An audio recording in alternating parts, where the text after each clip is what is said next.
本当？見えないでしょ？どこにいるのかな？見えないよ。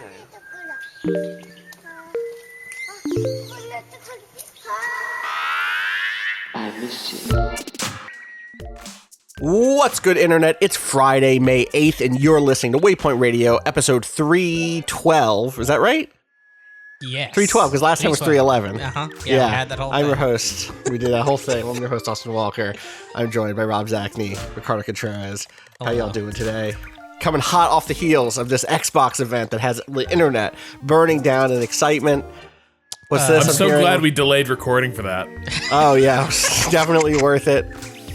Let's start on a good note. What was your favorite thing from that event? What was the thing in that event that you were like, oh, okay, cool? I liked the part where we had to break it to Cado that H.R. Geiger passed away some time ago.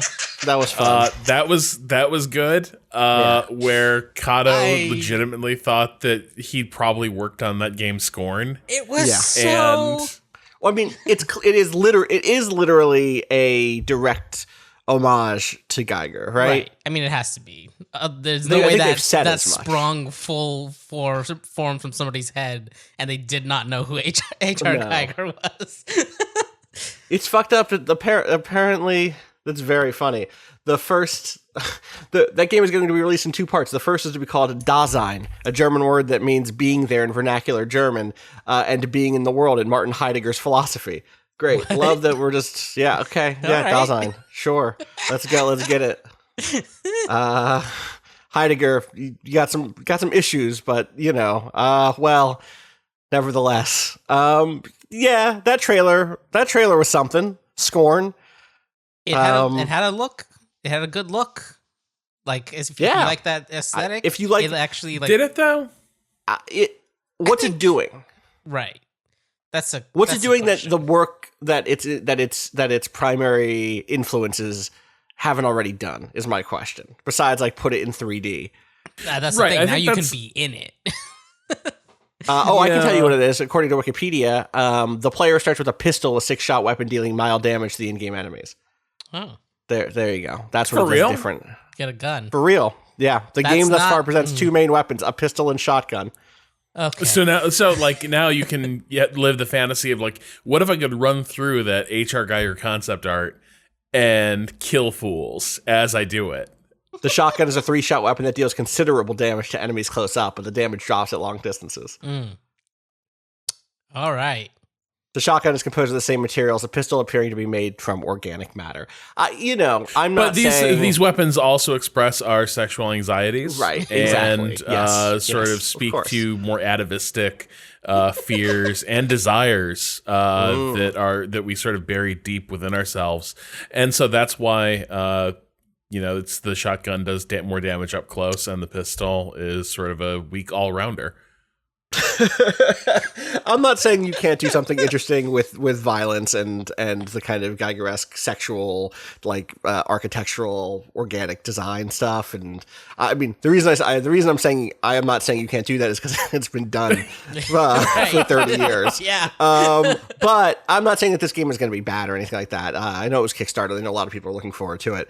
It's just one of those things that's like, That- okay. Didn't see anything actually- new in the Actually, I think this speaks to maybe my biggest issue with this. Like, the presentation was bad. I don't know how the games looked, right? Because everything was going for a very... I mean, they're all game trailers. It was just a chain of game trailers. But I think the thing is, they're all done in this very sizzle reel style. But a lot of these games are, if they're going to be at all interesting, they're probably doing stuff that doesn't lend itself super well to a sizzle reel, or we become so desensitized to that, like, pacing and editing, that nothing here, we're all very justifiably cynical about presentations like this. You show these sort of supercuts of an aesthetic and the action, but that doesn't convey anything, and that can often read as almost like masking a lack of substance as much as it implies greater substance. And so I think this was the real issue with this entire presentation was if you were sort of coming to this with a desire to learn about, like, hey, what am I going to be playing on the Series X? You left with no greater insight into that question at the end of this presentation than you went into it with.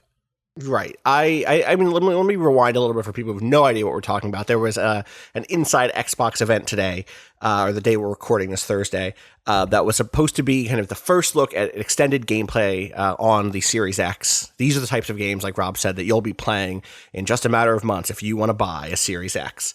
And what it felt like to me was very much looking at like upcoming game releases on Steam. And I don't mean that as a jab to those games. Really what I want to emphasize is that, like, I think that an event like this did those games a kind of disservice. When I think about the traditional, like, E3 press, conference thing, and that's not what this is. This is not the stand-in for that. Microsoft said up front, like, no first-party stuff is going to be at this event. There's going to be a big first-party event in July, I want to say that they said. So look forward to that, blah, blah, blah, blah, blah. That's when you'll see Halo. That's when you'll see all the other stuff. So I knew that it wasn't going to be like knock it out the park. Everything is like, this is what gamers want. But what normally happens in an event like that is you have a couple of big like standard bearers, the things that like that a lot of people are really excited about, right? Here is your Halo. Here is your new FromSoft game. Here is your new Call of Duty or whatever. I may not be that interested in those, but what putting those there does is create a certain atmosphere of interest and excitement. And then this has been like the story of the last decade of games. And for a while Sony was doing it really well. For a while Xbox was doing it really well. They handed it off back and forth. Nintendo does it with their indie stuff on not on stage, but during some directs and stuff. Where it's like, oh, everyone's hyped up, and now here's this cool little indie project, or here is this like game from a smaller studio that's still getting published by a major publisher, but you would have missed it otherwise. You don't necessarily care about it. I look at something like that Bloober Team game here. Bloober Team, the team that did Observer and the Blair Witch game and Layers of Fear, have a new game coming out called The Medium, that's set in Krakow and features a woman who is like seeing into the spirit realm. And it has music by Akira Yamaoka, who is the composer of Silent Hill, and like that's exciting. But here it kind of felt flat because it resembled everything around it so much. It wasn't like I got the contrast with Call of Duty a second ago, and suddenly this is something that really stands apart. And that's on top of what Rob identified, which is also everything had to be framed in terms of like. And this is coming to you with 4K, 60 frames a second. I don't know if that's true for the Medium, but like that was like the vibe of all of this stuff was like bask in the atmosphere of next gen. And like that doesn't do any of these games favors because they all basically look like decent games. You know what I mean? None of them looked stunning. I don't know. Cado, there's anything also, I mean, it's going to be tough to say bask in the flavor of next gen when like you'll need some serious understanding of the nuances of graphics tech, I think, to really tell at a glance, like, oh shit, like they couldn't have done this on Xbox One. That's going to be tough to parse. And I think this is the other part of this is like the messaging around this is going to be look at the technical powerhouse we're unleashing on gamers. But one, many of these are not the games that'll necessarily benefit or showcase that technology the most. But then also, even if they can, like how different is Medium going to look on Xbox One than on the Series X, right? Like that's just going to be tough to parse. It is, totally. Cado, I'm curious if you had anything that really stood out in terms of games that you were interested in, or I mean, just made a positive vibe. I was kind of interested in Call of the Sea just because it wasn't as dark as everything else. It's like, oh, look, there's color in this world for a second. Who knows what that game is? But that's the thing is like it's such a like that trailer was such a like. I don't know. Like I don't know what that game is. It was just like visually, this looks a little distinct from the stuff that we've seen. The rest of the things, which are all going for like a realism bent. I and think then, it was of about course- that game. Huh? Grace Benfell, who, on Twitter, Grace Machine on Twitter, who wrote that piece on Final Fantasy VII's pre-rendered backgrounds for us, was like, there were like 4 games in this thing that when the trailer first started, I thought, is this the new BioShock? And that was like that was the chief one. That was the big one. Yep. Love to look down at a picture of my parents / spouse / child and remember that one thing that they said that will encourage me to go kill hundreds of whatever Right. synth mutants or whatever. Well, that's, like, that's the one thing that kept me a little bit like interested though, is that there wasn't then like and now we're shooting and now there's power. So I'm still kind of curious what is happening, because the only thing you see is like a hand, like alien handprint, sort of, maybe alien. something. Who could like, even so say? like who knows? Like, is it a puzzle adventure exploring game or is it a shooter? Like, who knows? Right. It could be either of those things. And then of course the anime game was like, anime. This is also different, that but trailer infuriated me. An anime game. That trailer infuriated me because it started with, this is a trailer for Scarlet Nexus, a new Bandai Namco game that starts with an incredible two incredible things. First, it starts with great enemy design, just like wow, holy shit, these enemies look really cool. Yeah, like flower heads, and they're like wireframe bodies, not necessarily like dress form bodies, basically, right. with like strange tails and blah blah blah, and then the text on screen is like, the others have arrived, they can't be hurt. Right. And I'm like, oh shit, okay, okay, they can't be hurt. That's okay, good. That's an interesting premise. Like, look at these cool creatures. Look at this weird, look at this cool dog that has like leaf hair and a weird cone face. And it's like, until now. I'm like, every fucking, they cannot be stopped until now. Until JRPG protagonist 30 shows up with a fucking sword. Like, okay. Hey, I've the got interesting thing of your premise. My life is pretty crazy. God. It's so like, you had the premise. The premise was dope. The premise was these cool creatures who are like spooky by their nature, and then also they can't be stopped, are here. What do? Way more interesting than I use my laser sword to kill them.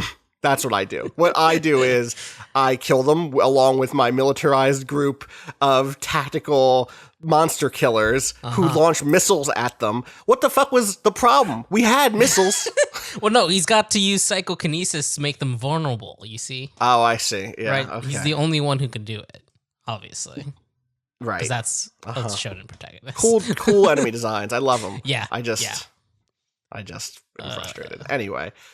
So I guess go ahead. No, what are you excited for? I'd rather hear what you're excited for than me be disappointed. I mean, again. I'm still excited for that Yakuza game because yeah, totally. But like, we already knew about that, you know. It was cool to see some new things, but it was just like, that game's still a thing. Great, excited for that to be a thing. Rob, you had some thoughts about this new Avalanche game, right? Well, yeah, I just thought it was depressing in the way I find a lot of Avalanche stuff. Which is that, like, which game was this? This is Second Extinction. Dino Crisis. Yeah, exactly. Where you are sort of deposited on this barren, menacing, gorgeous-looking landscape, and then it's cut to again, like, sizzle reel of you machine gunning velociraptors. Kill them all. Kill them all. Second Extinction. Says Get it? Second, yeah. Yeah, and like it made me think about like how, again, if I think about games like how good Avalanche's tech tends to be in terms of like creating these really atmospheric, lavish outdoor spaces, the sense of like being in not just like out in the world, but like out in a wilderness. And then what is so often made with that tech is really derivative, uninspired action games that don't really leverage any of that capacity. You know, like I think, like for me, I look we at played Generation Zero together like months ago. Right. Right. And we were like, this almost so gets close. there. It's so close. I went back and played some more of it like last month. I didn't even talk about it on the podcast, but I went back and played more of it because I was like getting in a Tales from the Loop mode, and like, okay, cool, let's go back. And there were some updates. I'd seen some people on Twitter saying that they'd kind of like turned it around, and the reviews suggest that, like the recent reviews on Steam are now mostly positive, and they changed like how some itemization stuff works and blah blah blah blah blah.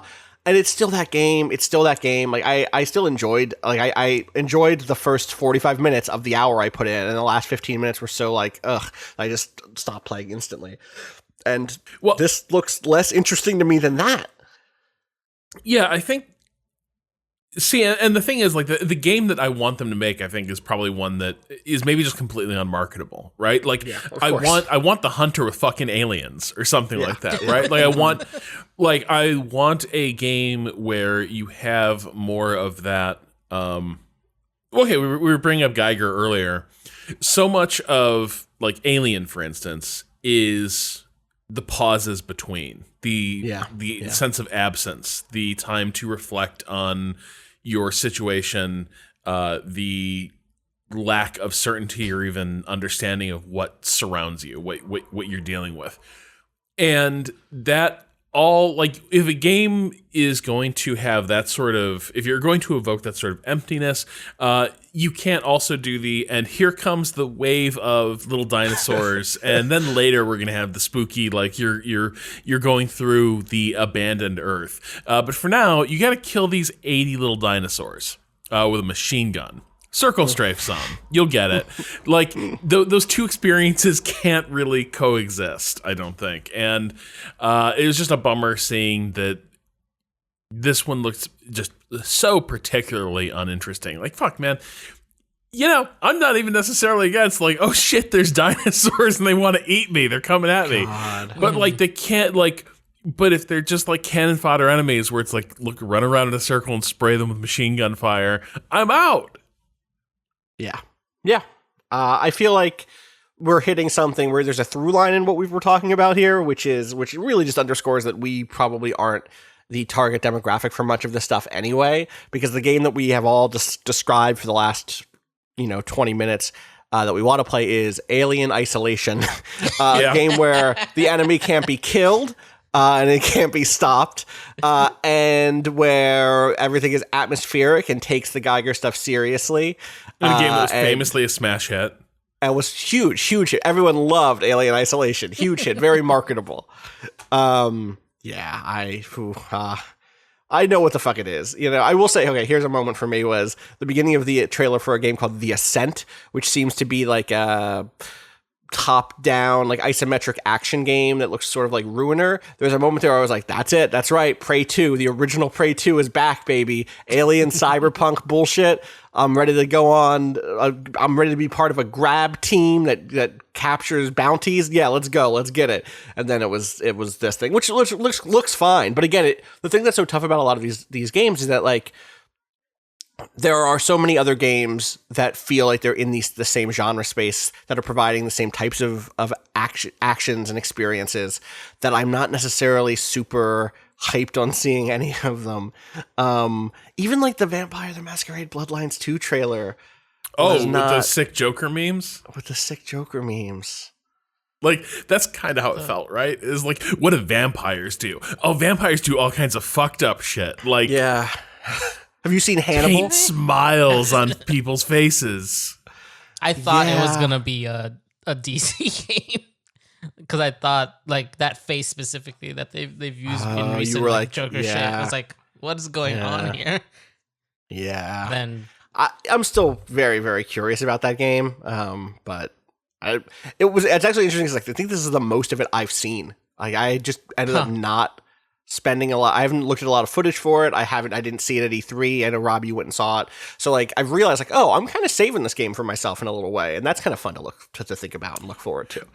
Well, and that's the weird thing. Like, again, why these things do certain types of games a disservice is, so, like, when I saw it at E3, it's a vampire RPG, right? Yeah. Like most of what I saw was going around the neighborhood talking to people and like finding out what's up, right? Like that's kind of the vibe of that game.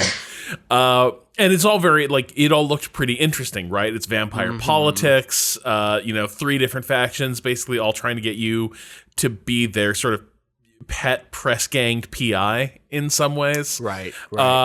That's not going to make... Actually, I think you could make a good trailer for that. But I think also we have a problem where the aesthetics of video game trailers have gotten so fucking narrow that everything just kind of gets whipped into this sort of tasteless mash. Agreed, which is tough. There was like a space game called Chorus, but the U in Chorus. I mean, it's just called Chorus. This is the thing. It's just called Chorus. But they've stylized that U that way into a V. Not in history. No. I mean, for this game. I've never heard of this game before. I thought this was. Oh, never mind. If this was first, I could have sworn I heard something about this before, but maybe I'm making this up. Is this first look? Chorvis. I have no idea. It's just called Chorus. The V is style is not real. No, you're right. Or wait, no. This is what's the full name? It's Chorus a something, right? Is Rises one the? It's probably that's probably just the saying. It's probably just a tagline. Yeah. The problem is I'm searching for Chorus game, and what I'm getting is Chorus, an adventure musical in development on Fig, which is a different thing. I put Chorvis into fucking Google, and the first 2 videos are Chorvis Rises 1 reveal trailer. See, well, because what people think it might look like is like core verses, right? You see what I'm saying? Yes. Anyway, it has chorves. Because it has that like very particular like space imperial like a 40K style gothic space shit. So it's chorves. You have to like really get the back of your throat and really get the sound of like of a disintegrating empire of a dilapidated ancient galactic rule. Chorves. Different Rise as one. Chorus, an adventure musical. That's what I said. Different game. Development on Fig. That's what I said. Yes. I did not. Yes. Yes, that's what I'm saying. Fuck. Yeah. This has nothing to do with the musical game. They're going to run into trouble. One of these 2 games is going to be in trouble. So anyway, that game had spaceships. They just need to lean into chorves. Yeah. It had spaceships, but I've seen better. I don't know. It's tough. Like that. Oh, yeah. Yeah. What's up? You sounded excited for a second. Oh, I was thinking about Madden. And smart delivery and smart choices. Yeah, smart choices. Smart delivery was a phrase that we heard a lot today. Yeah, smart delivery came up a lot today. Smart delivery is the thing that Microsoft is really pushing developers to do, is my understanding from talking to some devs. Like really, really, really like, hey, this is it. You got to do this thing. You all want promotion. That's kind of how it's been characterized. I think it's been reported on. The smart delivery is when you release a game for the Xbox Series X. If you buy it, you get it on both Xbox One and Series X. So it's like forwards compatibility almost. It is, yeah, exactly. It's like if I bought, for instance, Chorves, which I believe Chorves has smart delivery. Then if it doesn't, I'm sorry to the developers. I don't want to misrepresent this. At least many of these games they had this. If you buy it on the Xbox One and then you buy an Xbox Series X like a couple months later or a year later, guess what? It's just part of it's already there. You've already gotten it. You already bought it once. You don't have to buy it a second time. That's smart delivery. And I will say that's smart delivery. As someone who is not looking forward to buying a very expensive console this year or 2 if I have to, then I would prefer not to also then have to re-buy games when it's time to do that.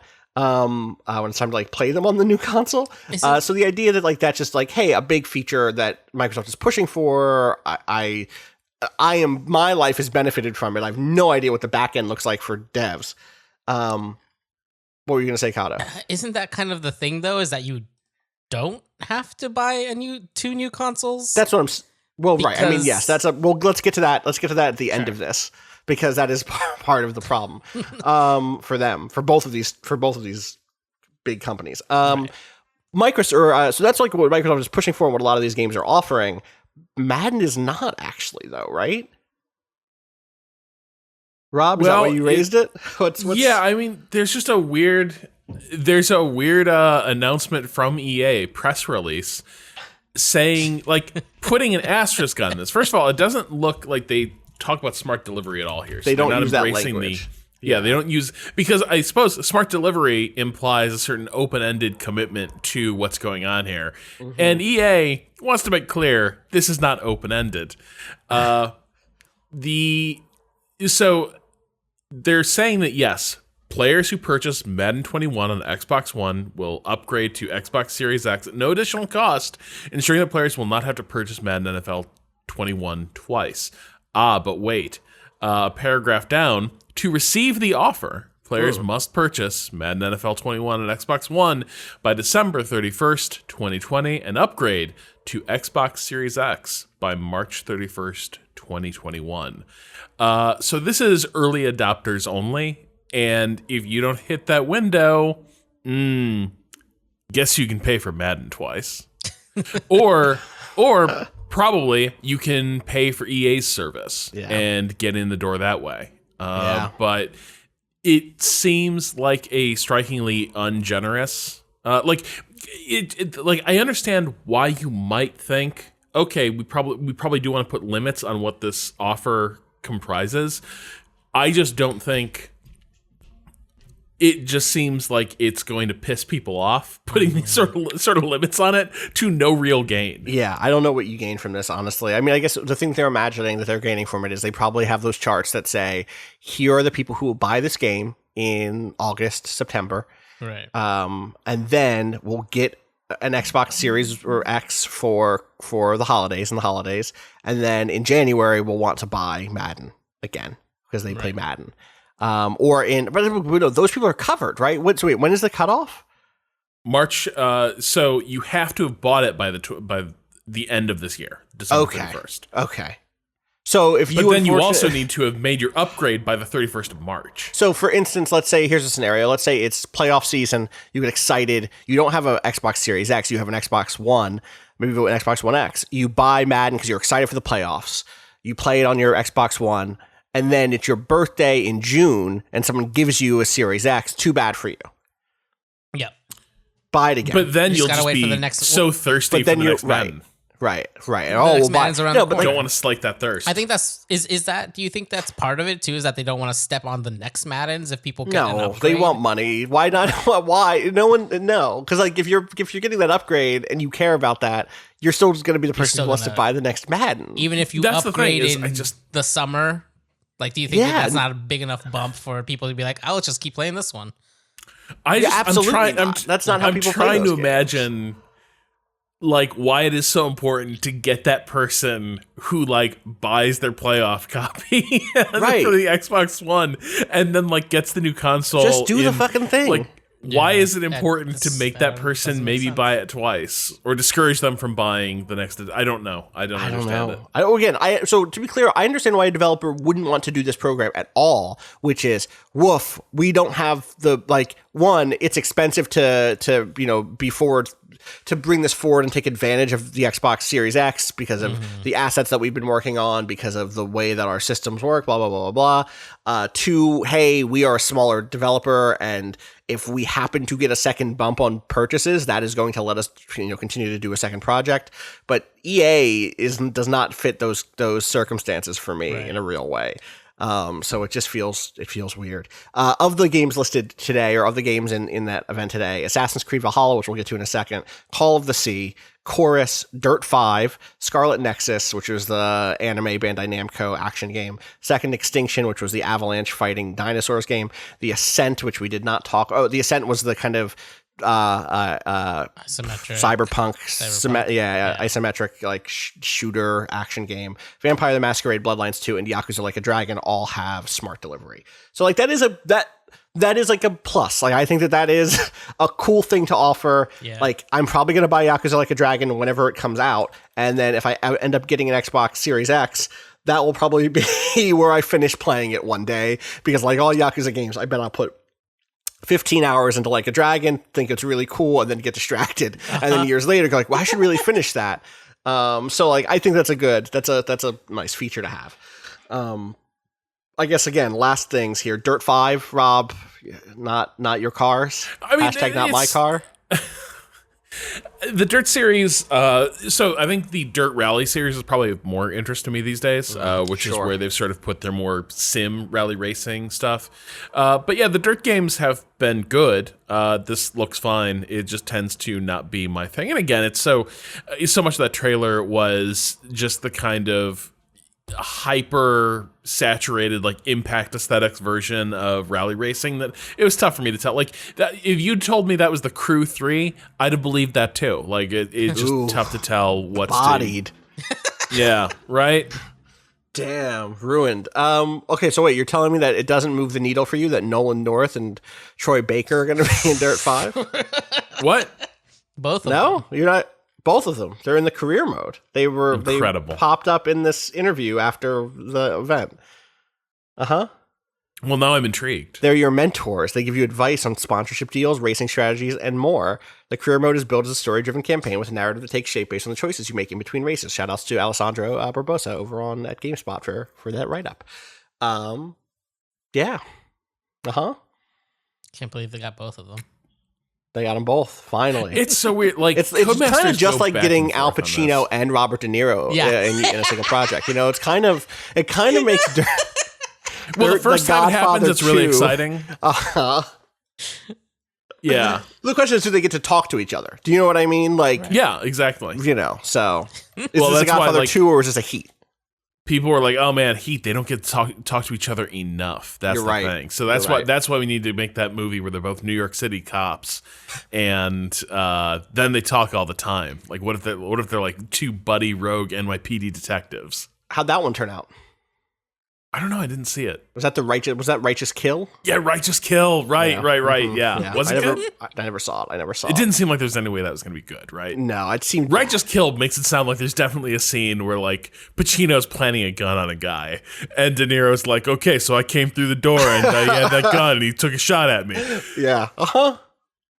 Two veterans, New York City detectives work on a case of serial executions of criminals who escape justice. So one of them is the killer, right? That has to Oh be the yeah, twist. 100%. 100%. Or both of them independently are doing it, and then it wraps around at the end. They discover the other, and they're like, "Oh, cool." It's like Gift of the Magi, but with like police it's corruption. Fuck, what is the name of that movie? Why am I? It's like, it's right on the tip of my tongue.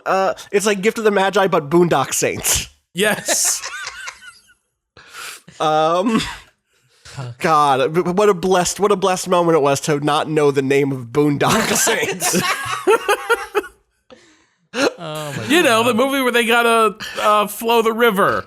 Oh my God.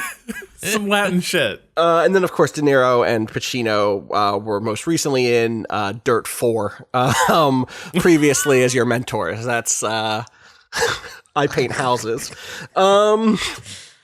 What's finally Assassin's Creed Valhalla had what they called a first look gameplay trailer, which was 90 seconds long. I feel bad because I definitely saw something earlier this week that was like, don't listen, that's not a gameplay trailer. It's in engine. Like it's the world, but it's like atmospheric. It's just like Vikings in a house. Yeah. Like there's a guy with a torch. Like it's not going to be, this is what the gameplay is like. It's okay. And so my expectations I think were properly set for that one, but I definitely saw a lot of people being like, yo, what's going to happen? And then nothing. So I don't know. I wish this did anything for me. I wish I liked Vikings. I'm not a Viking person. I'm not anti-Viking necessarily. And this is not like I don't have like a big brain you know what I mean? This is just taste. This is just like, I don't like grapefruit. I don't like Vikings, you know? I mean, I think I get more interested. I think the Vikings inhabit an interesting world, right? But if Sure. you pretend your thing is just all like Viking shit, where like the entire world is collapsed to, oh, it's all burly dudes getting out of dragon ships and burning monasteries and like kicking ass, then I'm like, I'm out. This isn't like, no, Right, that's not sure. super interesting. But like, I am interested in like that period in England. Like, I think Sure. that could be, and that's the thing, like, my interest in this will increase as they take the focus off the fucking Viking guys coming off ships and start to expand it to like people trying to figure out, what am I doing with these Vikings? Yeah. What do we make of these? Like, basically, give me the Last Kingdom. Sure. Right. Okay. Yeah. Okay. That show's all right. Is it all right? I haven't seen It's it. all right. It's Bernard Cornwell. So Okay, it's military fiction where like just imagine the dumbest, most badass dude possible, just trying to get his for adventure after adventure and never quite getting it. Do you think that it's weird that they are making a game? Not weird. Their Viking game is primarily about. It seems like it's primarily about England, right? We can't even speculate to know what it is. But like, this is not like the sagas, right? This is not like you said. This isn't like Viking shit. This is not like. Do you know what I mean?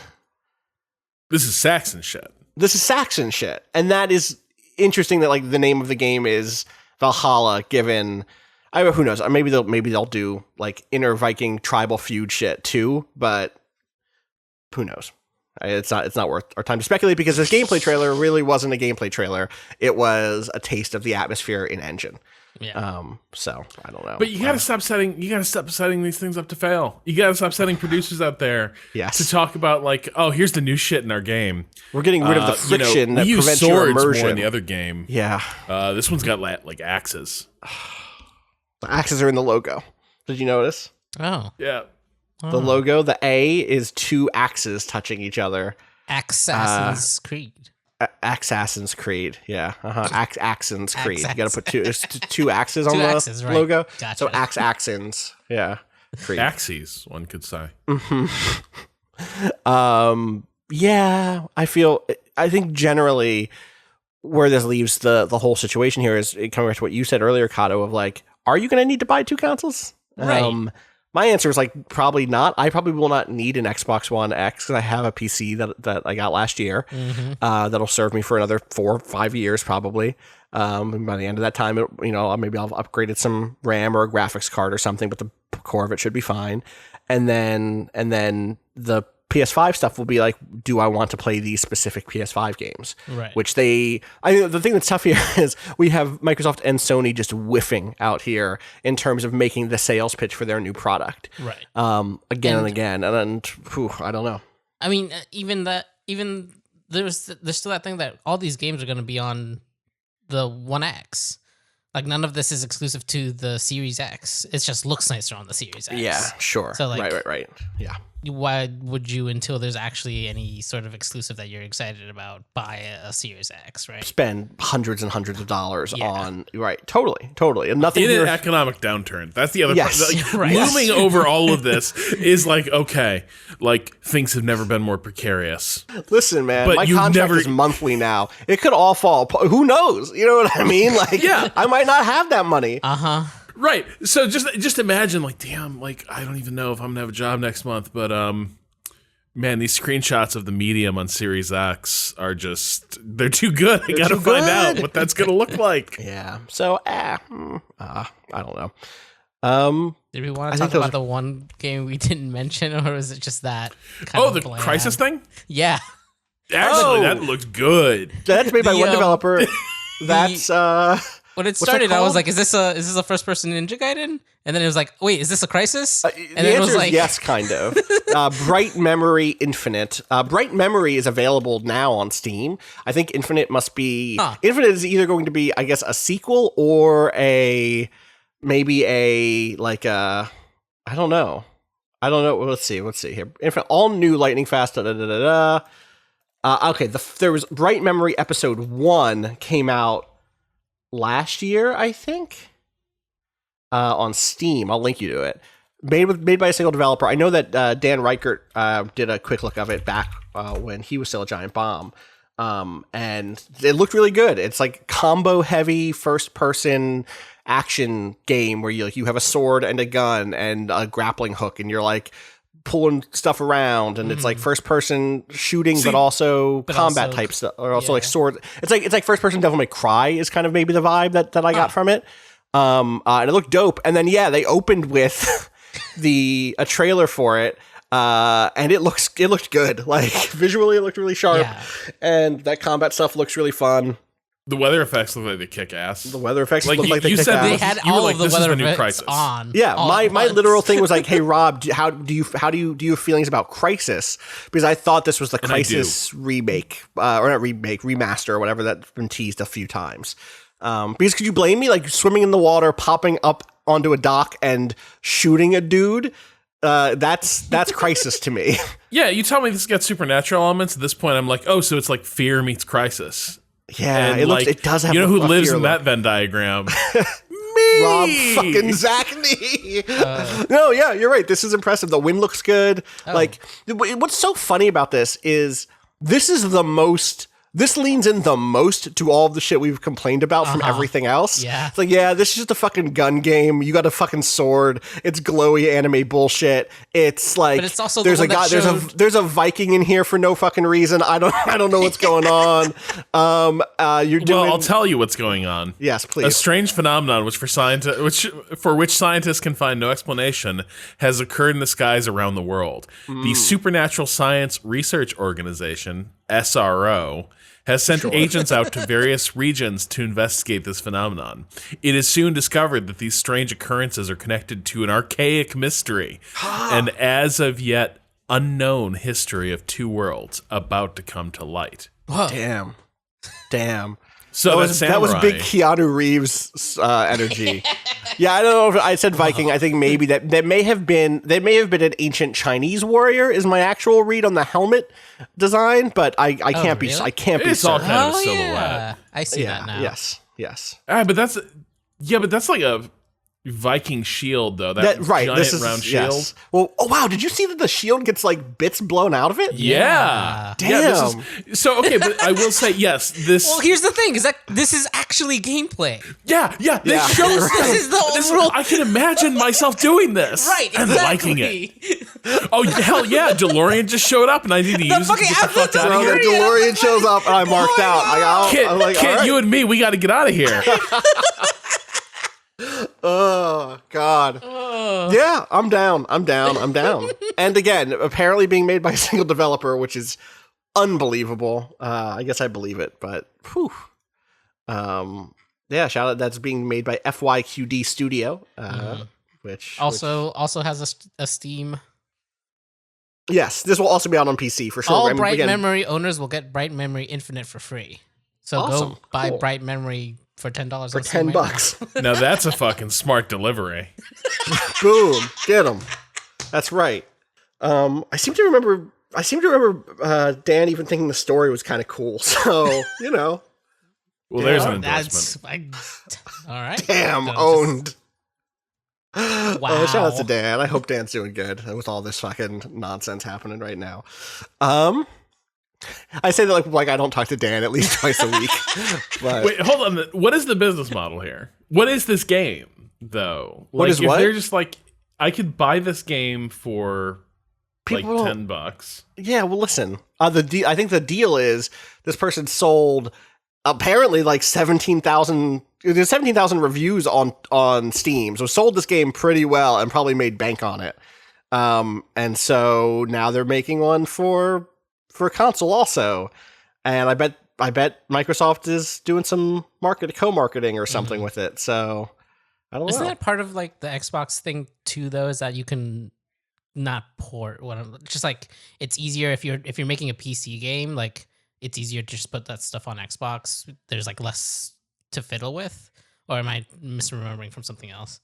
At this point, I don't trust my own expertise to answer that question well. I believe it's easier than it's ever been to bring games to either PS4 or Xbox One than previous generations of consoles. Right. But I don't know. That still means that there's probably a lot of work to get done on it. Sure. But yeah, I feel like, yeah, curious. All right, well, now we've talked about everything. from that event. We should take a break, come back, talk about games we played, answer some emails. So BRB.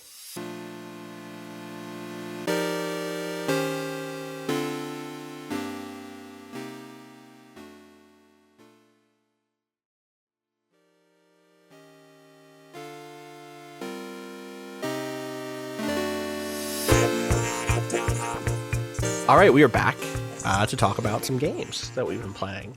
Anyone have anything they wanna shout out? I have a short thing that I got into because they released a demo. Actually, I just remembered that I played this for more than I probably should have. Ghost Runner. Ghost Runner. Oh, this is a cyberpunk running game. Yeah, cyberpunk parkour, and you're a ninja. You're a ninja. They released a demo that is short. Here's the thing. It depends on how quickly you can do it. It's like the first level of the game or whatever. My best time ended up being something like 6 minutes. But, I played that game for like an hour trying to get it took you an hour to get that 6 minutes, right? Right. And you know what? It felt good to jump around on walls and slash dudes up. Like, it had a good flow to it, and it had that. I think even before I got to the end, I was like, I feel like once you know these layouts, you can like really get that time down. And then there was a timer at the end. It was like, it took you X time. I was like, okay, well now I gotta try. Now that someone's timing me, I gotta go back. And that was really, I had a good time trying to get that time down as low as possible. But that demo's up on Steam, and it looks nice, and it nice. Feels good. It feels fast in that way where if you have a proclivity to like try to speedrun things, if they lean into it, it's definitely worth checking out. Like, I don't do much of that, but like when the Ninjas thing came out for Super Mario 2, like I got into that a bunch, but like I'm not like a speedrunner or anything, but it was still fun to try. You heard it here first, folks. Cado is now a speedrunner. I'm not a speedrunner. Peep his stuff at GDQ. You should pick something. And let me run this specific demo. I'll get it down to like. I can shave more time. What's the best right now? Do you know? Does it say in game what the world record is? It does not have others. It just says like your time to. I wonder what the Ghost Runner demo speedrunning. 10 hours ago, 3 minutes 16 seconds. 3 minutes, Jesus Christ! Yeah, they're pretty good at this. Yeah, I just saw this person just skip a whole fight or a whole sequence. What? Yeah. Great. I got to look up these sequence breaks. That'll help. That'll help a lot, Cado needs this tech.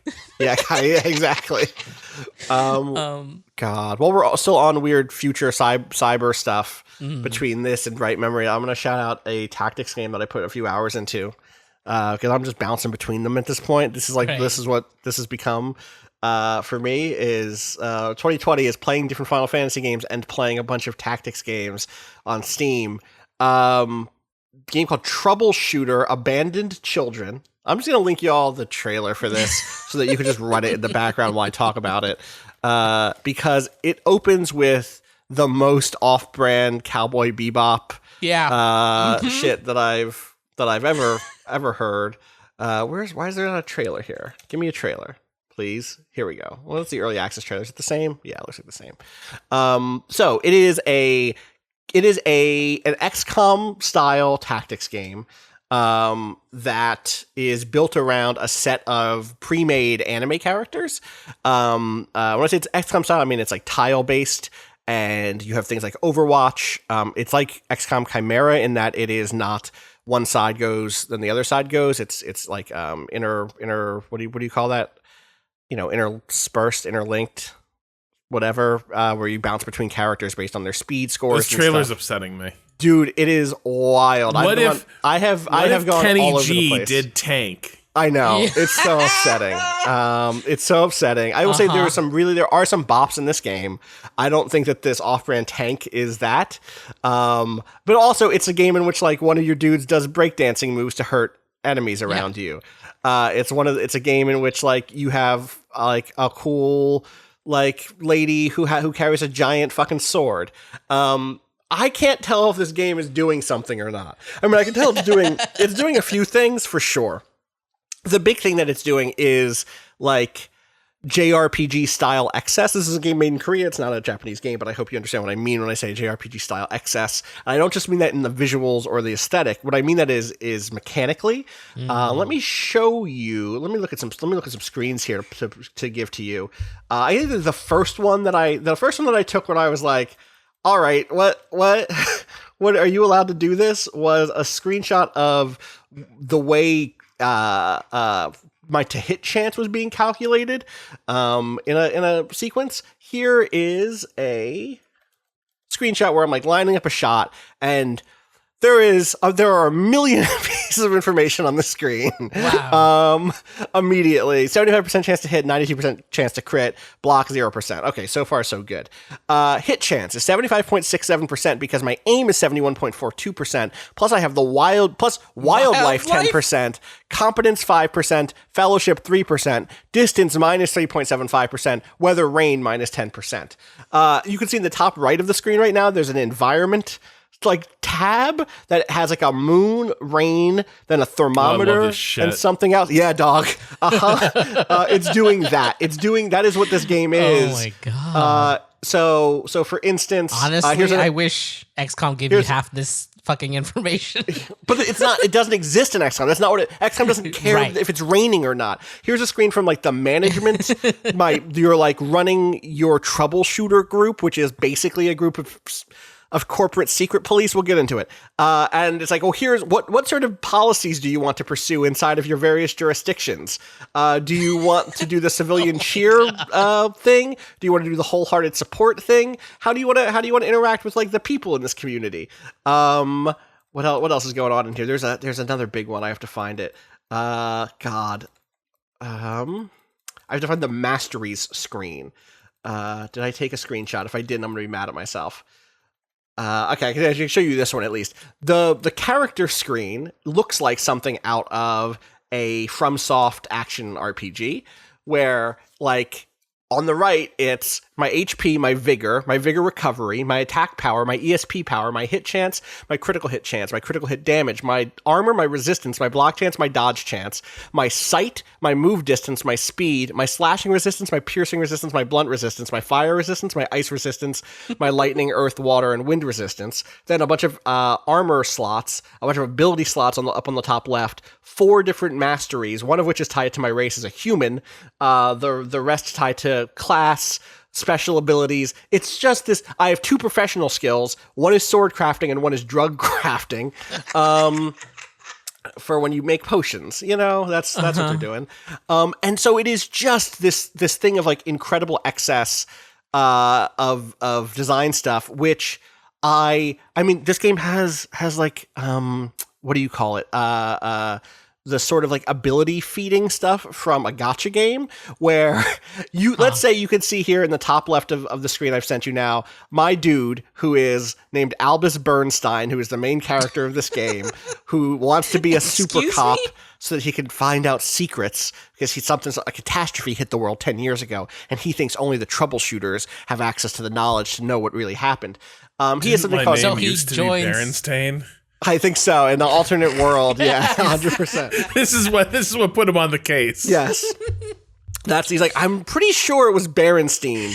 I have to become a super cop to get access to the secret files.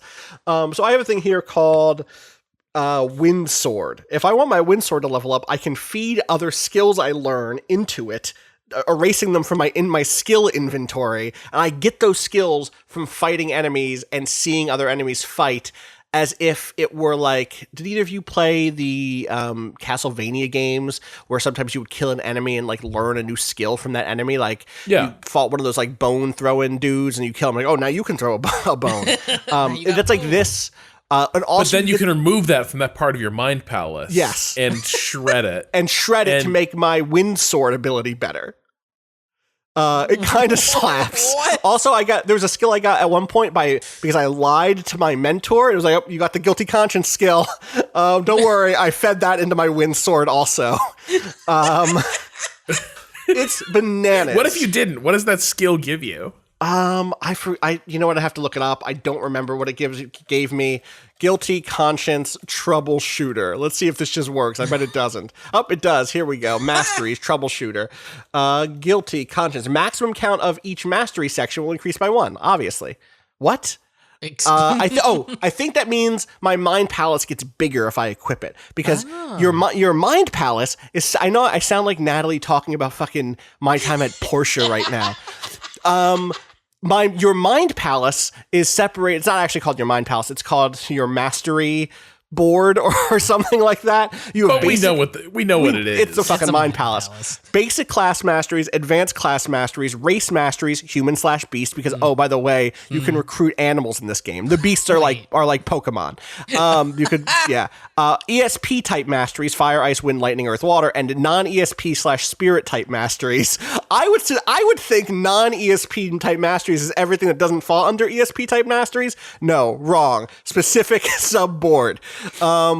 There are hundreds of these skills. Hundreds? I'm going to just link you to the wiki. You just keep scrolling on this fucking thing. This thing just magic acceleration, magic theory, armor piercing bullet. Oh, here's a fucking moment I had. So one of the first quests that you have is I'm going to get to the story at some point because I'll help make all this make sense.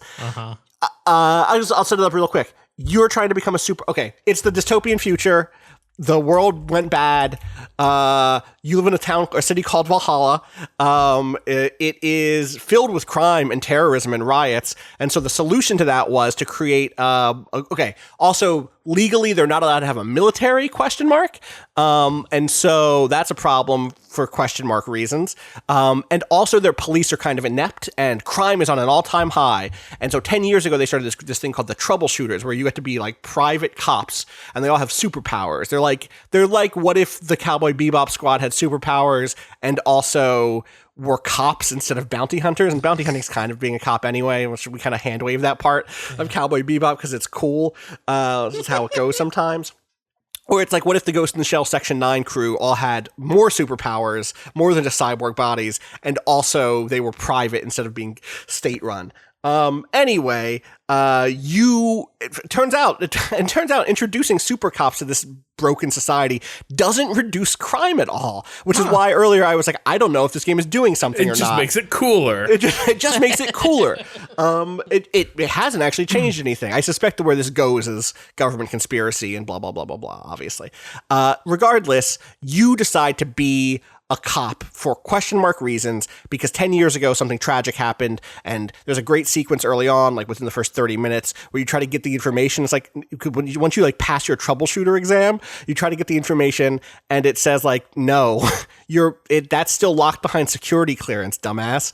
And you're like, oh right, I became a super cop. That doesn't get me. No. Okay.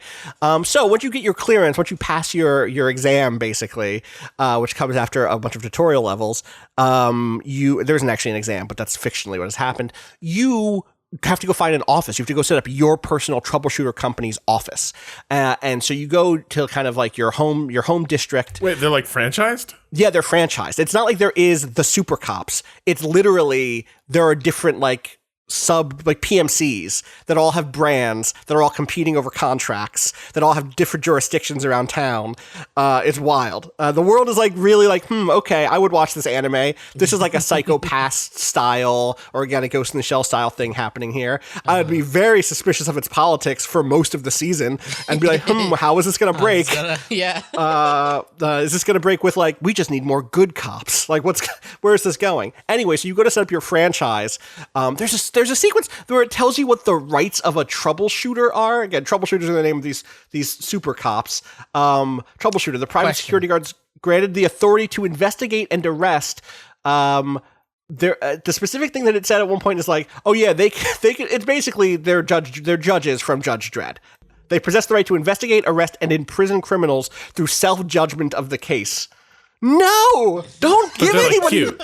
But they're very cute. But this one has a great jacket and an incredible haircut. Wow. You had a question, Cado. Do they have guns? Yeah, they got guns. I'm shooting people all the time, Cado. Cool. I just want to make sure the name. My dude has a big sword. Trouble. Well. Oh, shooters. I see what you're saying. Yeah. Yes. Some of them don't need guns. Like they little have ice drinks? powers. Yes. So I go to find an office. I find a bar run by this guy named Don Bruce. Great name. You can see the back of his body in this screenshot I'm sending you now. That ain't his real name. His name is Don Bruce. What's wrong? He has a ponytail, but then he also has a vest on that makes Maybe it look like like the he has. Godfather. It makes it look like Don Bruce. I come to you today. He has a vest on that makes it look like he has a second longer blonde ponytail, which is very funny to me. And some local gangsters come in to extort him. They call him an old prick. He's like, hey kid, if you want a discount on your rent, help me fight these thugs off, while I try to call the police. And you can't call the police because they've set down jammers blocking cell phone calls. You can destroy the jammers, or you can find a landline. It's a whole thing. Regardless, one of the first things that happens in that fight, which is what I'm building to, is this like tells you everything about this game. He says, okay, I can help you fight, but also there's a secret circuit breaker back in my office. If you give me a second, I can run back there. If we can, you do what you need to do with that information. You're in command, kid. And so I ran him into his office and flipped a circuit breaker, which turned off all of the lights in the room, which immediately gave everyone a negative to shoot. Melee attacks don't have that negative because you're up close, but range attacks do. And since I'm a sword guy, that's good for me as a sword guy. 2, Albus then says in dialogue, like, oh, right, my mentor told me that flashbangs are better in the dark because everyone's eyes have adjusted to the dark. So when you throw a flashbang in the dark or do anything that creates the lightning debuff, it in fact increases from just being blinded by it to having confusion, which makes people start shooting randomly or attacking their allies. So that's already like 3 layers of interaction, right? It's dark. Dark makes range attacks harder to hit. Flashbangs traditionally blind you, but then with those 2 things are combined, lightning debuffs, I don't know why they're called lightning debuffs, but lightning debuffs inside of darkness causes confusion.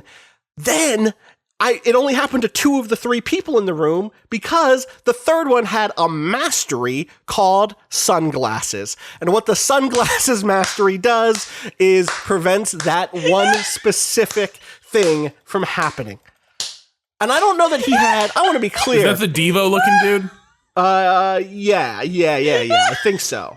Or it might have been if you go to the Don Bruce, you old prick. Is it the one with the helmet? It's the one with the motorcycle helmet. I think had the sunglasses mastery. Maybe having that equipped gave him the mastery. Sorry, I mean Daft Punk. Yeah. Daft Punk.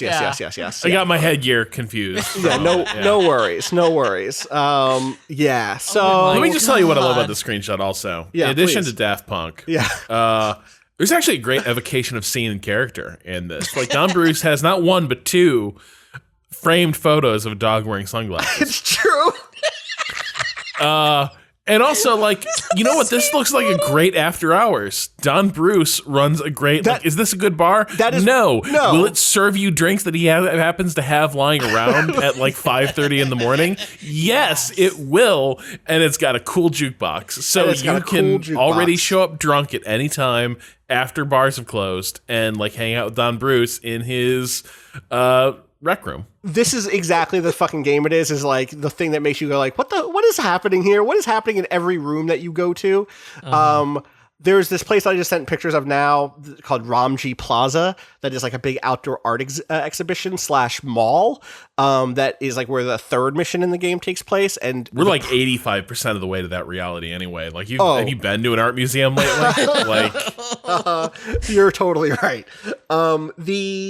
The premise of this art exhibit is incredible. It's that like 11 years ago or 20 years ago, this artist named Ramji something or Ramjist something made a painting. And tell me if you've seen Heroes before, made a painting that made it look like a big catastrophe was coming. And then it did, and he was right. And so he has spun that into a very successful art career where people think that all of his paintings are going to come true. And one of his paintings, which you can see in the outdoor art exhibit that a screenshot I sent you, is of the outdoor art exhibit. And he did it a year or 2 before they built it. And so what they did is they looked at the painting like, well, we got to build that shit now. That looks dope.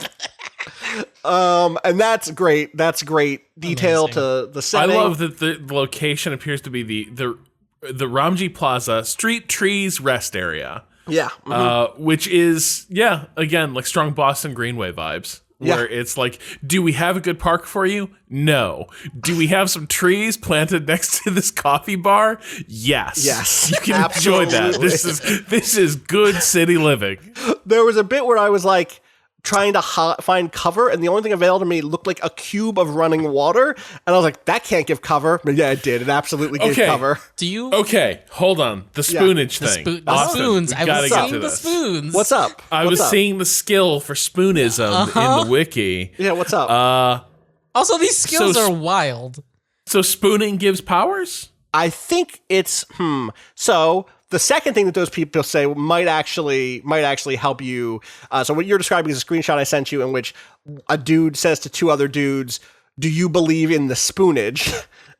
In this art gallery. Well, the next thing maybe will help explain the situation. As they say, trust in the Lord. Spoonists are one of 4 enemy group types, I think. They are some sort of cult. Here's what I will say is good about this. That happens, and then after that whole sequence happens, every other NPC that you've kind of recruited to help fight this fight goes like, were they talking about spoons? What the fuck were they talking about? Amazing. So yeah, who truly knows? I think that there are spoons and spoonisms. Okay, there's criminals, spoonists, wanted man, and beasts and machines. Those are the types of enemies. There's like an entire breakdown screen of all of the different type of enemies that you meet, and they all have like different. You learn more about them as you fight and learn their weakness. You know, it's like one of those. It's one of those, and you learn their masteries, and you da da da da da. I think this game might be too. Also, I didn't even talk about the fact that when this game starts up, it's like, oh, do you want to play online or offline? What are you talking about? What do you mean? And I want to tell you, I picked online because I saw someone say, just play online. I don't know what it means still. And I'm a few hours in. I don't know if it's like... I was just going to say, I love some of these mastery names. Yeah, please, shout out your faves. I'd love to equip Black Tiger and also Sense of Belonging. Sense of Belonging seems really, really good. So that is specifically a company. Oh, are these all the company ones? Yeah. So on top of your individual masteries, right? So maybe you have a mastery for like, Frosty Wind, which triggers frostbite to nearby enemies at the end of the turn. There are also company masteries, which are about your company, your like troubleshooter company. And one of the set that are available to you when you first start the game, like at the very beginning, when you create your company, are customer satisfaction, which is that you get more money after completing a case from your clients. Individualism, which is that every individual character in your company gets 25% more XP. Scavenger, which is that you get more items. Your chance of getting items from people is higher. Sense of belonging, which is the amount of ambition consumed decreases by 70% after completing a case. I forgot to tell you about the ambition bar. Every character has an ambition bar, obviously, and taking damage or losing failing a mission reduces that ambition quite a bit as people kind of burn out on doing the job. And if that empties out, they're on the bench until they can recover all of or enough of their ambition to get back out there. But with Sense of Belonging, you don't take as big of an ambition hit because you like, hey, we're all together. We're all in it together. Wow. I opted for, where is it? Where's the one that I picked here? I don't see the one that I picked here. Oh, expertise, which is the chance of acquiring masteries increases by 50%. You know I'm about those masteries. Right. I'm out here to try to learn. So, I really badly need to learn the learning support mastery. And the best way for me to do that is to be an expert, obviously. It's just wild. And it's very fun to see this kind of mode of game design applied and layered on top of something that I think we often talk about being at its best when it's transparent and simplistic. even when we go back and talk to, we just talked about Chimera Squad and Gears Tactics over the last few weeks, and we've talked about like where those two differ and how the benefits of both of those things kind of differing in terms of transparency and clarity and blah blah blah. When we talk about Into the Breach, we talk about how it's so sharp because of the transparency, that like almost board game like design, right? Oh, it's all laid out there. There's no chance to hit percentages. This game is like, no, there's 7% to hit chances. They all combine. You can see what they're all called. Is it windy out today? And that maximalism one is so in lockstep with the anime aesthetic, because a lot of this sort of like action anime shonen stuff is already like enamored with and embodies a sort of maximalist emotional. We talked about this on the Valkyria Chronicles 3 Moves Ahead forever ago, Rob, where I talked about anime being almost like impressionistic at times, where it's not necessarily about trying to simulate some sort of reality. It's about trying to evoke a sort of emotional truth of the characters and the situation. And so I kind of feel like this weirdly connects in that way, that there is something very like My Hero Academia about the fact that what you have is a troubleshooter who first of all, troubleshooter already sounds like a thing that would come right out of My Hero Academia or something similar style anime. But like, hero name. Totally. But like to then have a character who's like, oh yeah, I managed to win that fight because my predator's eye increased the 20% hit chance, and then and the rain didn't affect me because I have the rain beasts mastery, but it affected all of my enemies. Like, yeah, okay, fucking sure, why not? It's cool. I'm gonna give it a few more nights. Get a sense of a story unfolding. Like, yeah, do these characters hang out and like? Because that's the thing I also want to see. Like, is okay. So is it I'm good? not. I am not in far enough to like be like, here are my faves. But there does seem to be that style of like, I wouldn't go as far as saying Persona necessarily, right? But it is a game that has like that sort of like characters chatting with each other, bantering. There are dialogue options in the middle of combat and during the kind of more narrative story beats also. So there's like, there's a moment when like this attack happens at this art gallery, and you have to kind of go around and try to recruit the other troubleshooters who all happen to be hanging out coincidentally in the art gallery at the same time. You're kind of like meet cute with your future partners, and with each of them you have to be like, all right, how do I want to tackle this? How do I want to like invite them in? Do I want to try to guilt them? Do I want to try to like call on their sense of honor and dignity? Do I want to try to call on the fact that like if they turn their backs they're basically hurting people? Do I want to beg them, get on my hands and knees and beg them? And so there is that style of interaction. I don't know if there's straight up a like could I miss having one of those characters? Did I just happen to make the right choices, or would I have gotten it anyway? Like, is it tracking character relationships or what? But what I will say is those characters do have like really bright, again, anime or JRPG style personalities that are very crisp. You can very much see like, oh, these are the two friends. So like the two characters I linked earlier who are hanging out here, the kind of white-haired girl with the huge like orange sword on her back, and then like your goth girlfriend, actually probably her goth girlfriend in my headcanon at least, next to her, are very much like the prickly witch-like one and the like jock girl with the big sword, and that comes through. You know what I mean? Like the good-hearted jock comes through. The character who one of the other characters that I recruited there was someone who was just like clearly obsessed with like Sentai shows and like sees herself as like, my name isn't Iris, it's Hero Iris or something like that. And you have to like appeal to that side of who she is. You can't just like say, hey, people need help. You have to be like, Irene, I know that you're a real hero and the people need a hero like you right now, and I'm on your side, that style of thing.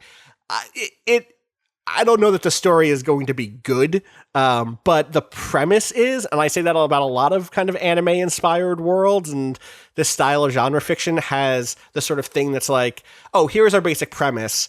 Will we execute on it? I don't know. Will it give you, the player or the viewer, a lot to like chew on and feel like you're in a space? Probably.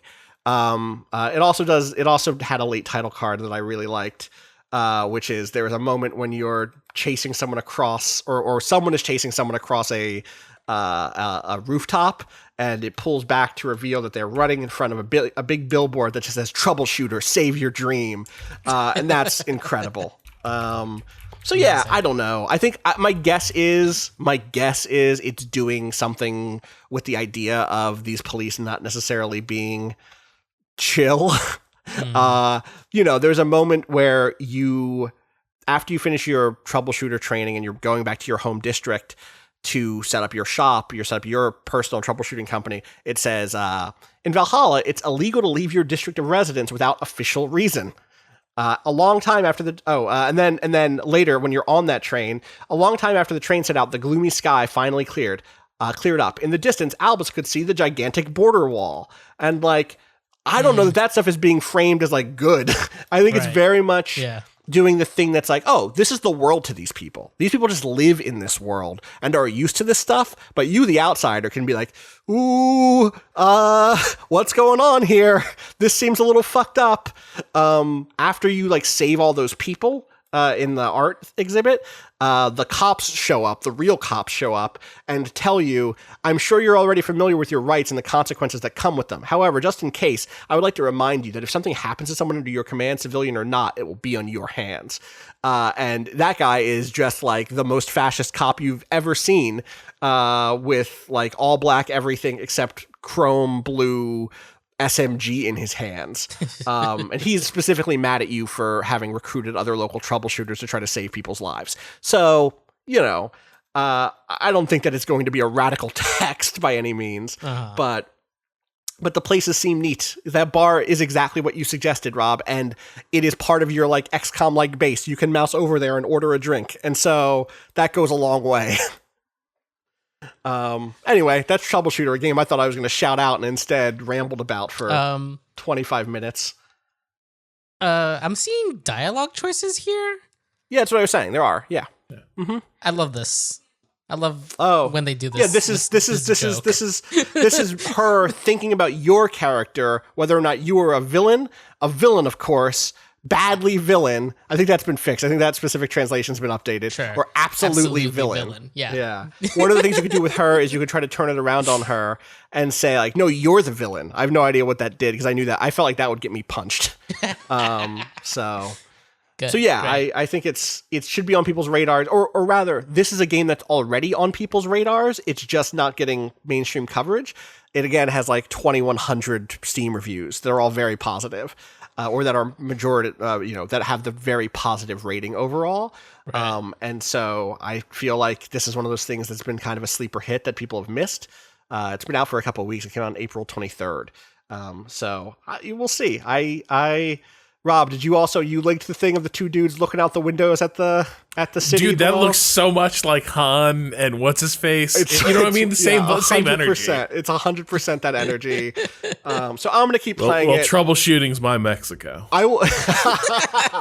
I will say it took me exactly like 2.5 hours before enough of the mechanics clicked for it to not be impossible for me to talk about. Like.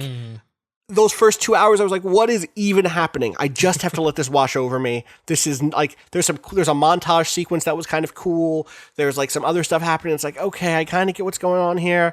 Okay, but I don't know how the mechanics, and then I don't even remember what it was. Maybe it was the flashbang sequence. Maybe it was something a little bit later than that, where I was just like messing around with the, I think it was when I was messing around and I understood that you could feed masteries to other masteries. I was like, oh, that's what this game is. That's how this whole system works. There are a billion builds and you could da-da-da-da-da-da.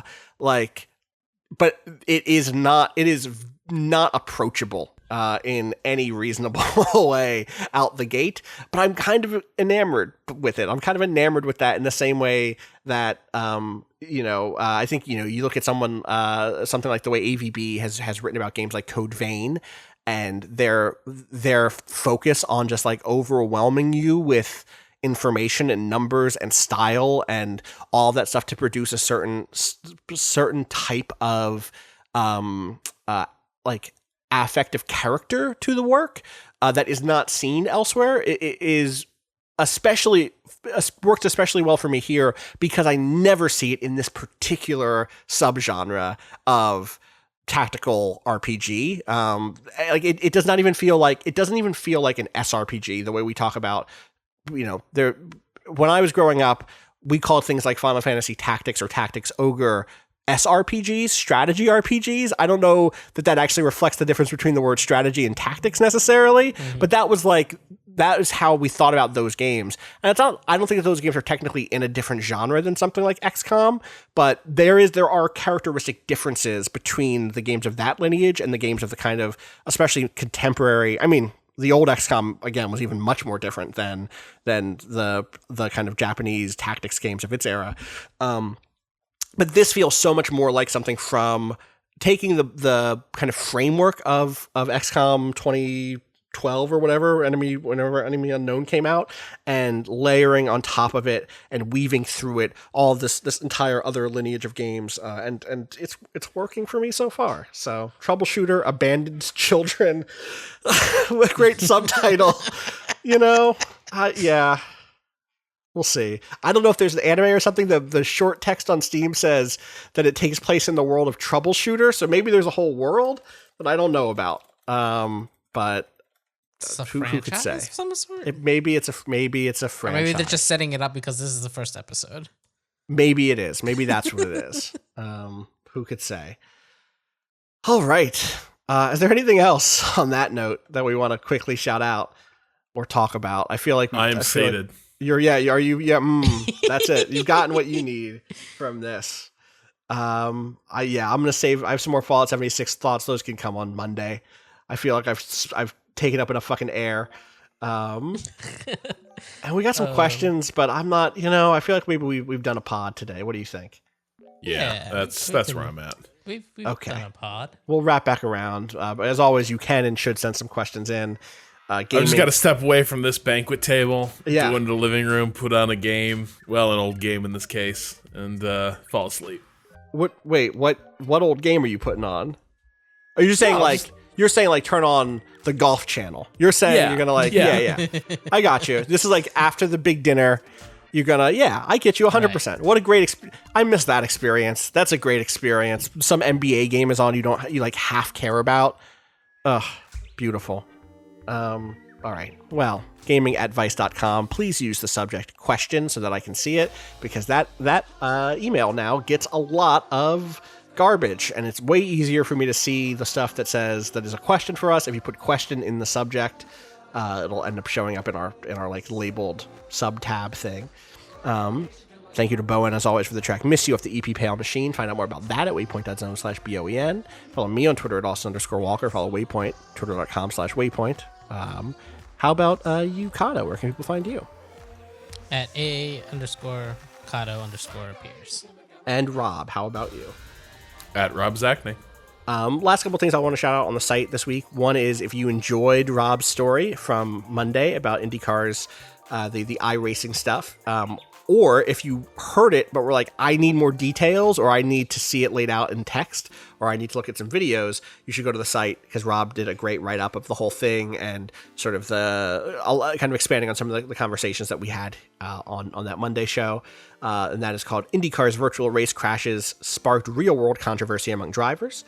And then I also want to shout out this Matt Galt piece using leaked Nintendo source code poses serious risk to emulators, just because I think it's probably worth being up on the situation with some of the Nintendo emulation stuff that's been happening recently.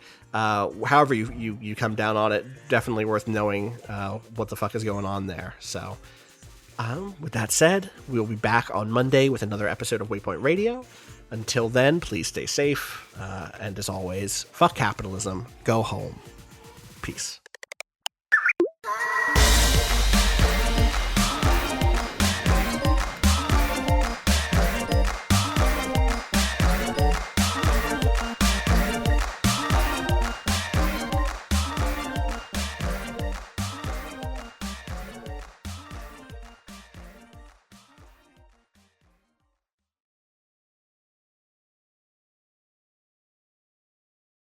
All right. All right. Love to stumble into a good seg. Love to find a good segment and just like run it and just like, all right, good. Ugh. Thanks, Troubleshooter. Thanks, Troubleshooter. Thanks. One of those games I installed on a whim. Very much one of those games I was like, I've been seeing this thing. Should I? And then like Anime Tactics Rococo. Yeah, exactly. God, all right. I'll get this uploaded ASAP for you, Cado. Thank you. All right. Take care, guys. Peace. Bye.